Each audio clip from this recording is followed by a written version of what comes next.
पर्वतों को देखूंगा मैं, यहोवा मेरा मददगार है। आज मैंने अपनी नज़र उस पर्वतों की ओर लगाई और मैं यहाँ पर पर्वत पर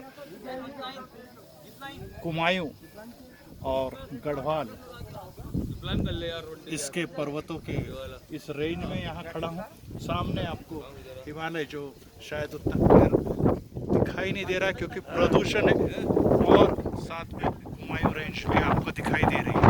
एक बात हमें जान लेना है कि ये जो प्रदूषण है जिसके कारण हमें दिखाई नहीं दे रहा, वैसे ही परमेश्वर आज भी इस पर्वतों पर विराजमान है, लेकिन दुनियादारी की नज़रों से, दुनियादारी की प्रदूषण से हमें ये सब बातें कई बार दिखाई नहीं देती। इसके लिए आज अगर हमें उस हिमालय पर पहुंचकर उसका क्लियर व्यू लेना है तो हमें उस पर्वतों पे पहुंचना पड़ेगा।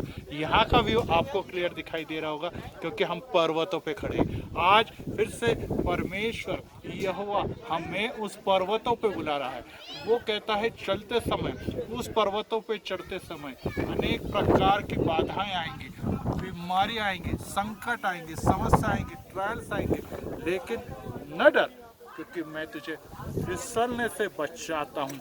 आज का समय हमारे लिए और भी इसलिए महत्वपूर्ण है क्योंकि यहाँ से मैं इस बात की घोषणा करने जा रहा हूँ, और वो घोषणा ये है कि यहाँ से खड़े होकर एक समय था 125 साल पहले, 125 साल पहले, राम सिंह चौहान नाम का एक नौजवान, इसने परमेश्वर के आवाज की बुल्लाहट सुनी और वो यहाँ से परमेश्वर के मार्ग को चुनते हुए सभी दुनियादारी की बातों को त्याग कर कहाँ पहुँचा, तो वो पहुँचा पर्वतों पर सेवकाई करने के लिए उस जीवित परमेश्वर के साथ, और जीवित परमेश्वर ने उसे चुन लिया। आज मैं उसकी तीसरी पीढ़ी हूँ। रेवरेंड पौलुस चौहान जिनका नाम बन गया, उसकी तीसरी पीढ़ी हूँ। पीछे से शूट कर रहा है ओजस चौहान, ये चौथी पीढ़ी है, और इस पीढ़ियों के द्वारा परमेश्वर ने अनेक लोगों को अनेक राज्यों में ब्लेस किया है क्योंकि उन्होंने उस मार्ग को अपनाया, उसने उस मार्ग को अपनाया जो मार्ग जीवित परमेश्वर का है, जो अखिल सृष्टि का निर्माण करता है। आज हम उस पर्वतों की तरफ जब देखते हैं तो वो मूसा, वो इसहाक, वो याकूब का पर्वत है, और जहाँ से उसने अपने बलिदान और समर्पण किए हैं। नीचे तराई की ओर जब जाते हैं तो हमें लूट की याद आती है, जिसने अपना जीवन उस लूट में घर बनाते हुए और उस अग्नि से जलते हुए तपते हुए कमाया। परंतु आज हम कहाँ पर जा रहे हैं? आज फिर से मैं आपसे यही बात कहना चाहता हूँ कि परमेश्वर इस पर्वत पर विराजमान है, ऊंचाई पे विराजमान है। क्या वो हमारे आवाज़ नहीं सुन सकता?